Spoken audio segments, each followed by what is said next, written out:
pour qu'il y ait un échange entre ces jeunes et un autre poète, un illustre écrivain guadeloupéen qu'est Daniel Maximin et qui connaît très bien Saint John Perse.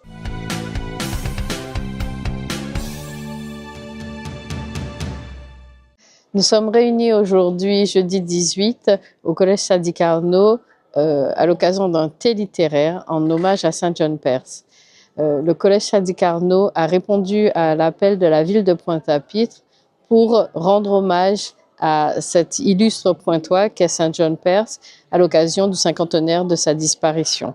Nous sommes en année Saint John Perse et la ville de Pointe-à-Pitre et son musée municipal ont décidé d'organiser différents événements autour du poète afin de l'ancrer dans son territoire. Il était important pour nous d'aller à la rencontre des scolaires, qu'ils puissent donner leurs sentiments, apprendre, s'approprier ce personnage dont la poésie peut sembler être compliquée. Et le collège Sadi Carnot a répondu à cet appel et je tiens particulièrement à remercier Madame Gaëlle qui, avec sa classe de 3e A, a réalisé cet événement.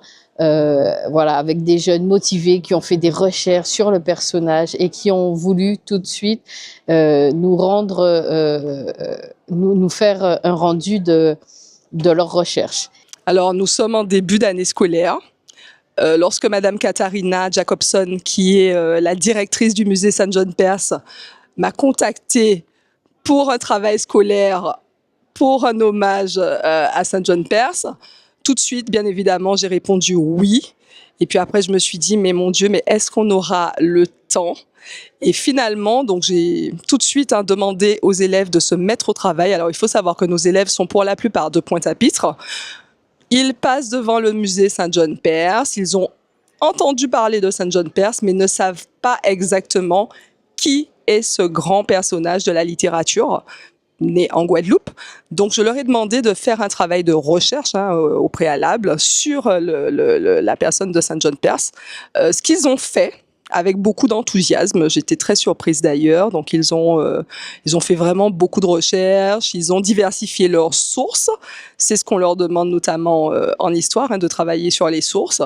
Et puis, au cours de 2 séances, j'ai pu vérifier donc ce travail de recherche. Certains avaient fait des diaporamas, donc ils avaient utilisé le numérique. D'autres ont fait des recherches et ont pris des notes.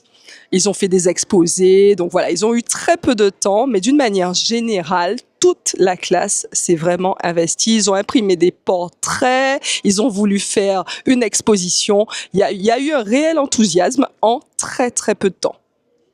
Et nous avons profité de la présence de Daniel Maximin qui fait le discours inaugural pour nous lors du colloque, pour qu'il y ait un échange entre ces jeunes et un autre poète, un illustre écrivain guadeloupéen qu'est Daniel Maximin et qui connaît très bien Saint John Perse. Donc nous sommes ici pour qu'il y ait un échange générationnel.